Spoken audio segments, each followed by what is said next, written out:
Be John, Oxford university سے degree لینے کے بعد بھی آپ میری شادی اپنی گاؤں کی ان پڑھ بھتیجی سے کروائیں گی تو لوگ کتنا مذاق اڑائیں گے میرا۔ میرے دوست کہیں گے تجھے شہر میں کوئی لڑکی نہیں ملی جو تو نے گاؤں کی ان پڑھ لڑکی کو اپنے گلے میں باندھ لیا ہے۔ ارون شاہ تن سے بولا، لیکن بی جان نے مجبور کر کے اس کی شادی چھٹی فیل اریج سے کروا دی۔ شادی کی رات وہ غصے میں اندر گیا اور اریج کو بازو سے پکڑ کر باہر نکال دیا۔ اگلے دن اریج وکیل کے روپ میں سامنے کھڑے ہو کر بولی، مسٹر ارون، میری زمین پر جو پلازا آپ نے کھڑا کیا ہے یہ اسے گرانے کا نوٹس ہے۔ اس کی بات پر ارون شاہ کے طوطے چڑیاں سب اڑ گئیں۔ یہ کیا بکواس ہے؟ اس کی آواز کا غصہ اب بڑبڑاہٹ میں بدل چکا تھا۔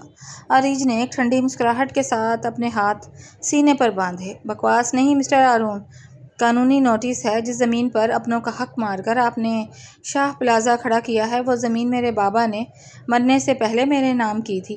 پچھلے 5 سال سے میں شہر میں رہ کر وکالت کی پڑھائی کر رہی تھی اور ساتھ ہی اپنا کیس لڑ رہی تھی۔ ارون نے آگے بڑھ کر کاغذات اٹھائے اور انہیں پڑھنے لگا۔ اس کے ہاتھ ہلکے سے کانپ رہے تھے۔ بی جان، یہ سب کیا ہے؟ آپ نے کہا تھا کہ یہ چھٹی فیل ہے۔ کمرے کے کونے میں بیٹھی بی جان کے چہرے پر ایک پراسرار مسکراہٹ ابھری۔ انہوں نے اپنے ہاتھ میں تھامی تسبیح کو روکا اور بولی، میں نے تو بس اتنا کہا تھا کہ گاؤں کی اریج ہے، تو نے خود ہی فرض کر لیا کہ وہ ان پڑھ اور جاہل ہوگی۔ تیرے اندر کا غرور اتنا بڑا تھا کہ تو نے کبھی سچ جاننے کی کوشش ہی نہیں کی۔ آپ نے مجھے دھوکے میں رکھا۔ ارون چلا اٹھا۔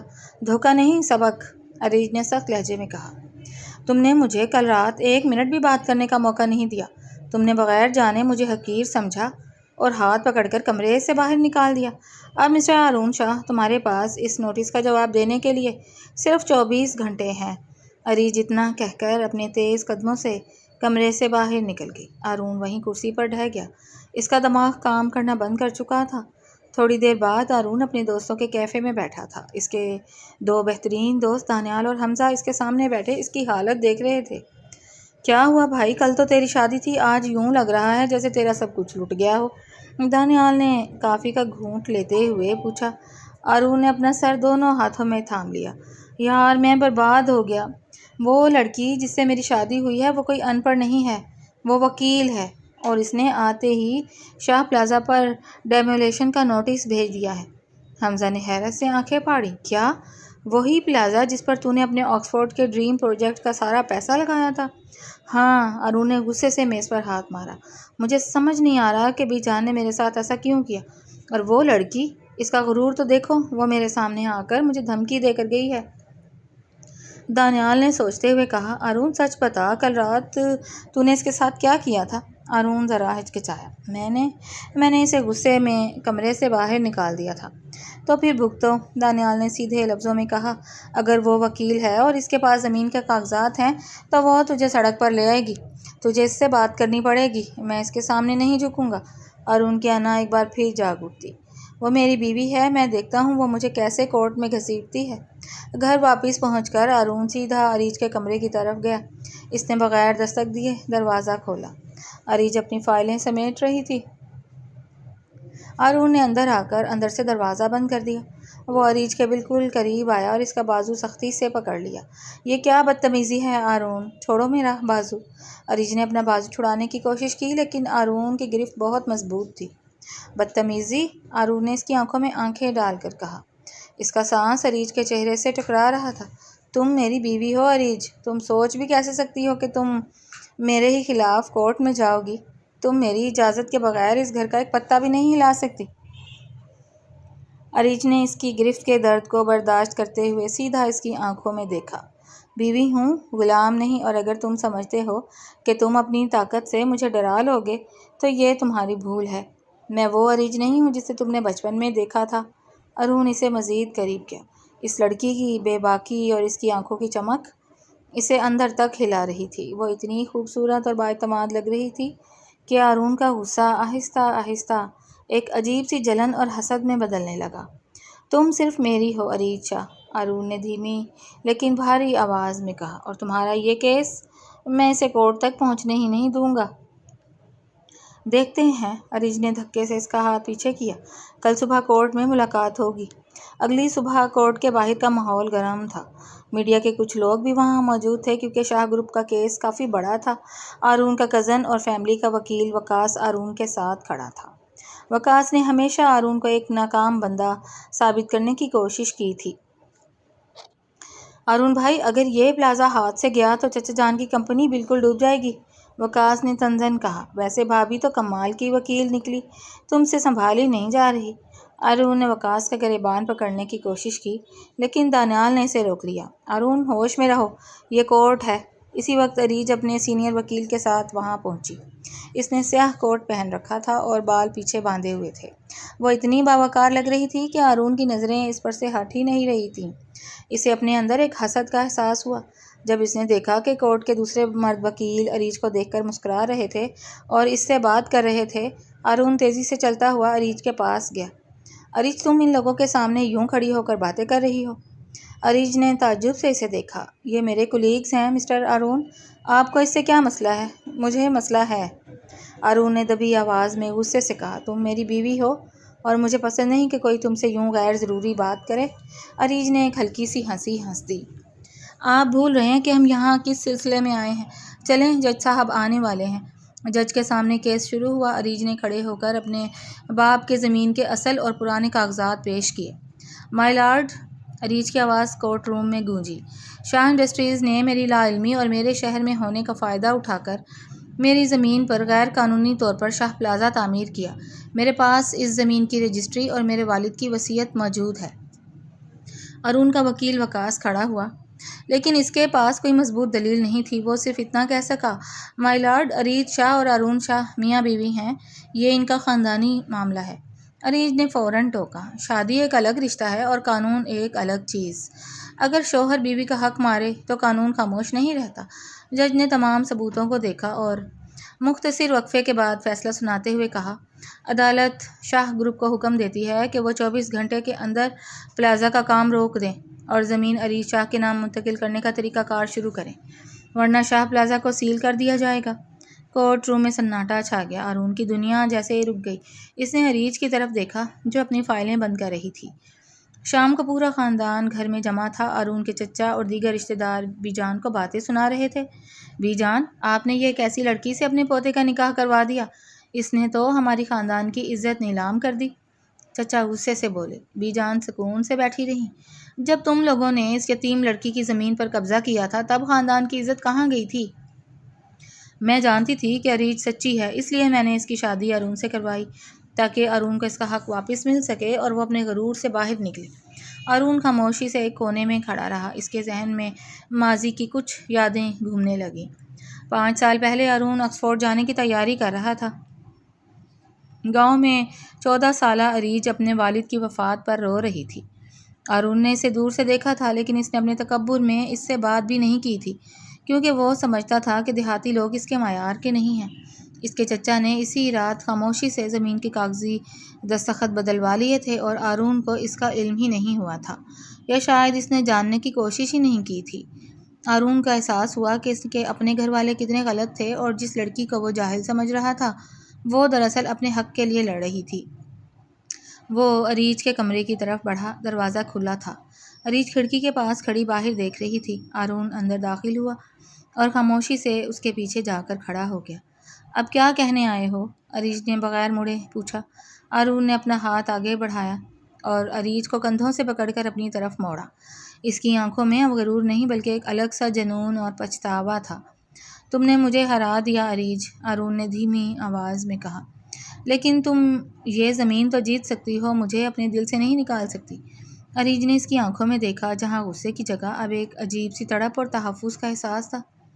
میں نے تمہارا پلازہ نہیں روکا ہارون، اریج نے سکون سے کہا، میں نے صرف تمہیں سچائی دکھائی ہے۔ ہارون نے اس کا چہرہ اپنے دونوں ہاتھوں میں تھام لیا۔ تم نے جو کیا ٹھیک کیا، لیکن اب تم کہیں نہیں جاؤ گی، تم میری بیوی ہو اور اب میں تمہیں خود سے دور نہیں ہونے دوں گا۔ اریج خاموش رہی لیکن اس کی آنکھوں میں بھی اب ایک بدلتا ہوا احساس واضح تھا، جبکہ باہر بارش کا شور تیز ہوتا جا رہا تھا اور شاہ خاندان میں ایک نیا طوفان جنم لینے والا تھا۔ ہارون کے ہاتھوں کا لمس اریج کو اپنے گالوں پر محسوس ہو رہا تھا۔ لیکن اس نے تڑپ کر اس کے ہاتھ پیچھے ہٹا دیے۔ اتنی جلدی جذباتی مت ہو ہارون شاہ، اریج نے 2 قدم پیچھے ہٹتے ہوئے کہا۔ سچائی دیکھنا اور غلطی کا اعتراف کرنا 2 الگ باتیں ہیں۔ تم صرف اس لیے نرم پڑ رہے ہو کیونکہ آج تمہاری انا کو چوٹ لگی ہے اور تمہارا پروجیکٹ تمہارے ہاتھ سے نکل رہا ہے۔ ہارون کے چہرے پر تلخی آ گئی۔ تمہیں واقعی لگتا ہے کہ مجھے صرف اپنے پروجیکٹ کی فکر ہے؟ اریج، میں ہارون شاہ ہوں، میں دوسرا پلازا بنا سکتا ہوں، لیکن جس طرح تم سب کے سامنے میرے خلاف کھڑی ہوئیں اس نے مجھے سوچنے پر مجبور کر دیا۔ تو سوچو، اریج نے اپنی فائلیں بیڈ پر رکھتے ہوئے کہا۔ سوچو کہ جب انسان اپنے تکبر میں دوسروں کو کچلتا ہے تو انجام کیا ہوتا ہے۔ اسی وقت کمرے کا دروازہ زور سے کھلا اور ہارون کی والدہ یعنی اریج کی تائی جان غصے میں اندر داخل ہوئیں۔ ان کے پیچھے ہارون کی کزن مہرین بھی تھی۔ کیا ساس بہو کا ڈرامہ لگا رکھا ہے تم دونوں نے؟ تائی جان نے چلا کر کہا۔ اریج، تیرے باپ کو میرے شوہر نے پال کر بڑا کیا تھا اور تو آج ہمارے ہی بچوں کے منہ کا نوالا چھین رہی ہے۔ تجھے شرم نہیں آتی؟ اریج نے سکون سے جواب دیا۔ تائی جان، میرے بابا نے اپنی محنت سے وہ زمین خریدی تھی۔ چچا جان نے ان کے مرنے کے بعد جعلی دستخط بنا کر وہ زمین اپنے نام کروائی تھی۔ اگر شرم آنی چاہیے تو ان کو آنی چاہیے جنہوں نے یتیم کا حق مارا۔ زبان سنبھال کر بات کر، مہرین آگے بڑھی۔ ہارون بھائی، آپ خاموش کیوں کھڑے ہیں؟ اس لڑکی نے پورے شہر میں ہماری فیملی کی عزت کا تماشا بنایا ہے اور آپ اس کی طرفداری کر رہے ہیں۔ ہارون نے مہرین کو گھورا۔ مہرین، تم اور امی اس وقت باہر جاؤ، یہ میرا اور اریج کا ذاتی معاملہ ہے۔ ذاتی معاملہ؟ تائی جان نے تعجب سے دیکھا۔ یہ لڑکی تجھے راستے سے ہٹا رہی ہے اور تو کہہ رہا ہے ذاتی معاملہ ہے۔ ہارون، اگر تو نے اس سے طلاق نہ لی اور اس زمین کا دستبرداری نامہ نہ لکھوایا تو میرا مرا ہوا منہ دیکھے گا۔ ہارون کا سانس پھول گیا۔ امی ایسی باتیں مت کریں، میں طلاق نہیں دوں گا۔ اریج نے تائی جان کی بات سن کر ایک لمبی سانس لی اور بولی، تائی جان، دھمکیاں دینے کی ضرورت نہیں ہے، میں یہ کیس واپس لے سکتی ہوں، لیکن میری ایک شرط ہے۔ سب کی نظریں اریج پر ٹک گئیں۔ ہارون نے الجھن سے اسے دیکھا۔ کیسی شرط؟ شرط یہ ہے کہ چچا جان خود سب رشتہ داروں کے سامنے قبول کریں گے کہ انہوں نے میرے بابا کی زمین پر قبضہ کیا تھا اور وہ شاہ انڈسٹریز کے 50% شیئرز میرے نام کریں گے۔ اگر وہ ایسا کریں گے تو میں شاہ پلازا گرانے کا نوٹس واپس لے لوں گی۔ ہرگز نہیں، تائی جان نے صاف انکار کر دیا اور غصے میں پاؤں پٹکتی ہوئی کمرے سے باہر نکل گئی۔ مہرین بھی اریج کو گھورتی ہوئی ان کے پیچھے چلی گئی۔ کچھ دیر بعد ہارون اپنے دوست دانیال کے گھر بیٹھا تھا۔ اس کی حالت غیر ہو چکی تھی۔ دانیال نے چائے کا کپ اس کے سامنے رکھا۔ یار ہارون، تیری تائی جان اور چچا نے تو واقعی تیرے ساتھ غلط کیا، تجھے تو علم ہی نہیں تھا کہ وہ زمین اریج کی ہے۔ ہارون نے اپنا سر جھکا لیا۔ مجھے علم ہونا چاہیے تھا دانیال، میں آکسفورڈ سے ڈگری لے کر آیا، بڑی بڑی باتیں کرتا رہا، لیکن اپنے ہی گھر کے لوگوں کا سچ نہ دیکھ سکا۔ اریج صحیح کہہ رہی ہے، میں اپنے ہی تکبر میں اندھا تھا۔ اور اب تیرے دل میں اس کے لیے کیا ہے؟ دانیال نے بغور دیکھا۔ غصہ یا کچھ اور؟ ہارون نے گہری سانس لی۔ مجھے اس پر غصہ آتا ہے کہ وہ مجھ سے اتنی دور کیوں ہے، لیکن سچ یہ ہے کہ جب میں اسے کورٹ میں بولتے ہوئے دیکھتا ہوں تو مجھے اس پر فخر ہوتا ہے۔ وہ اتنی مضبوط ہے کہ اکیلے پورے خاندان سے لڑ گئی۔ مجھے ڈر ہے کہ کہیں وہ مجھے چھوڑ کر نہ چلے جائے۔ تو پھر اس کا دل جیتنا بھائی، دانیال نے مشورہ دیا۔ حکم چلانا بند کر، اسے دکھا کہ تو اپنے چچا جیسا نہیں ہے۔ رات کو ہارون گھر واپس آیا تو پورا گھر اندھیرے میں ڈوبا ہوا تھا۔ وہ خاموشی سے بی جان کے کمرے میں گیا۔ بی جان بستر پر لیٹی ہوئی تھیں اور ان کی آنکھیں کھلی تھیں۔ ہارون ان کے بستر کے پاس زمین پر بیٹھ گیا اور اپنا سر ان کی گود میں رکھ دیا۔ بی جان، آپ نے مجھ سے اتنا بڑا سچ کیوں چھپایا؟ ہارون کی آواز میں درد تھا۔ بی جان نے پیار سے اس کے بالوں میں ہاتھ پھیرا۔ اگر میں تجھے پہلے بتا دیتی تو تو کبھی نہ مانتا۔ تو اس وقت صرف اپنی جھوٹی انا کے نشے میں تھا ہارون۔ تو سمجھتا تھا کہ گاؤں کے لوگ تیرے قابو کے نہیں ہیں۔ میں چاہتی تھی کہ تو اریج کی اصلیت دیکھے، اس کی قابلیت دیکھے، لیکن وہ مجھ سے نفرت کرتی ہے بی جان، ہارون نے دھیمی آواز میں کہا۔ نفرت نہیں کرتی، وہ زخمی ہے، بی جان نے سمجھایا۔ جب تیرے چچا نے اس کا حق مارا تو اس نے سوچا تھا کہ تو اس کا ساتھ دے گا، لیکن تو نے بھی اسے دیکھے بغیر ان پڑھ کہہ کر ٹھکرا دیا۔ اب اگر تو اسے پانا چاہتا ہے تو تجھے اس کی عزت کرنی ہوگی، اس کے حق کے لیے کھڑا ہونا ہوگا۔ ہارون نے خاموشی سے بی جان کی بات سنی اور دل ہی دل میں ایک فیصلہ کیا۔ اگلی صبح ہارون نے شاہ انڈسٹریز کی ایمرجنسی بورڈ میٹنگ بلائی۔ میٹنگ روم میں اس کے چچا وقاص اور کمپنی کے دیگر بڑے ڈائریکٹرز موجود تھے۔ چچا نے غصے سے کاغذات میز پر پٹکے۔ ہارون، تم نے ہمیں یہاں کیوں بلایا ہے اور تم نے یہ میڈیا میں بیان کیوں دیا ہے کہ ہم کورٹ کا فیصلہ ماننے کے لیے تیار ہیں؟ ارون سکون سے اپنی کرسی پر بیٹھا۔ چونکہ سچ یہی ہے چچا جان، وہ زمین اریج کی ہے۔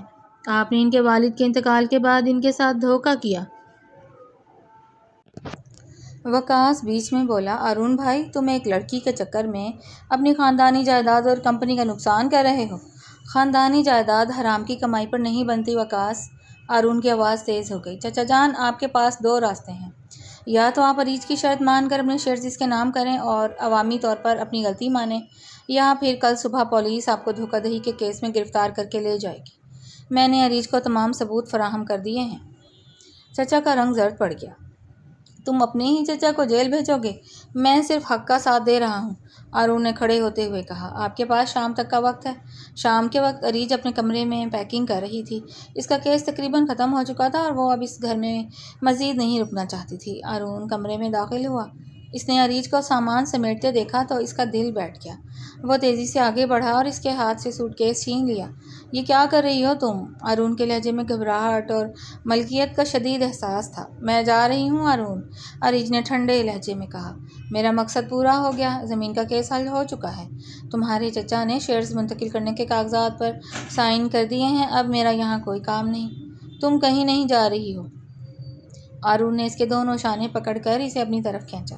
اس کی آنکھوں میں التجا اور ضد دونوں مل جل رہے تھے۔ تم نے جو مانگا میں نے دیا، اپنے خاندان کے خلاف کھڑا ہوا، کمپنی کے شیئرز تمہارے نام کروائے، اپنی انا کو مارا، اور تم اب مجھے چھوڑ کر جا رہی ہو۔ اریج نے اس کی آنکھوں میں جھانکا۔ تم نے یہ سب اس لیے کیا تاکہ تم اپنا مجرمانہ احساس کم کر سکو، میرے لیے نہیں کیا۔ غلط کہہ رہی ہو، ارون نے اسے سینے سے لگاتے ہوئے تقریباً روتے ہوئے کہا۔ میں نے یہ سب صرف تمہارے لیے کیا کیونکہ میں تم سے محبت کرنے لگا ہوں اریج۔ مجھے نہیں معلوم یہ کب ہوا، لیکن اب میں تمہارے بغیر ایک دن بھی نہیں جی سکتا۔ تم مجھے جو سزا دینا چاہتی ہو دو، لیکن مجھے چھوڑ کر مت جاؤ۔ اریج ساکت ہو گئی۔ اس نے ارون کے دل کی دھڑکن کو اپنے قریب سے محسوس کیا۔ ارون جیسا مغرور انسان اس کے سامنے یوں ٹوٹ رہا تھا، یہ منظر اس کے لیے بالکل غیر متوقع تھا۔ قبل اس کے کہ اریج کچھ بولتی، باہر صحن سے زوردار چیخنے کی آواز آئی۔ وقاص ہاتھ میں پسٹل لیے صحن میں کھڑا چلا رہا تھا، ارون باہر نکل، تو نے ہمارے ساتھ دھوکہ کیا ہے، آج میں تجھے نہیں چھوڑوں گا۔ ارون نے فوراً اریج کو اپنے پیچھے کیا اور کمرے سے باہر کی طرف بھاگا۔ ارون نے اریج کو کمرے کے اندر رہنے کا اشارہ کیا اور خود تیزی سے صحن کی طرف بڑھا۔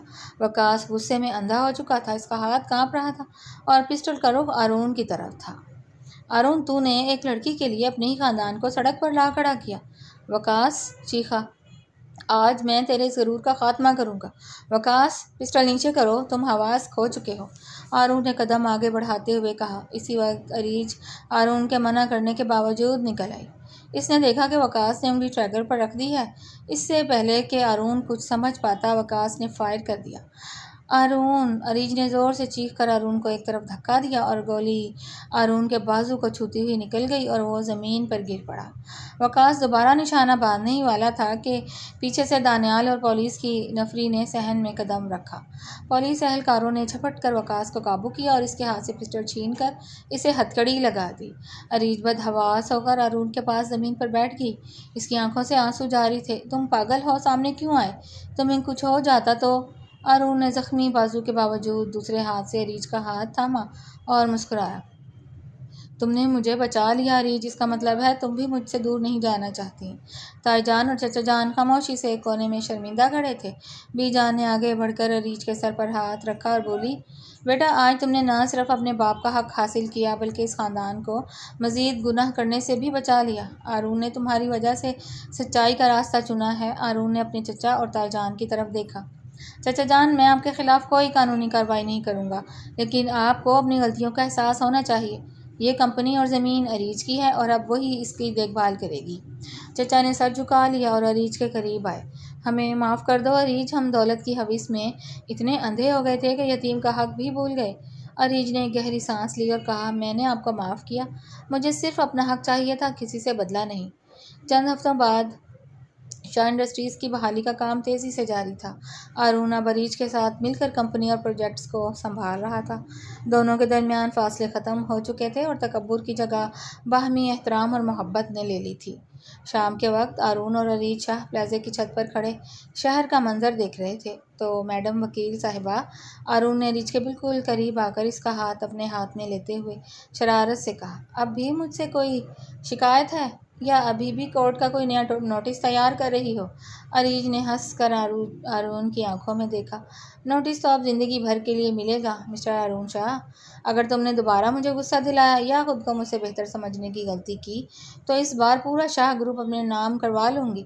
ہارون نے کھلکھلا کر ہنستے ہوئے اس کے ہاتھ پر گرفت مضبوط کر لی۔ اب تو شاہ گروپ بھی تمہارا ہے اور ہارون شاہ بھی۔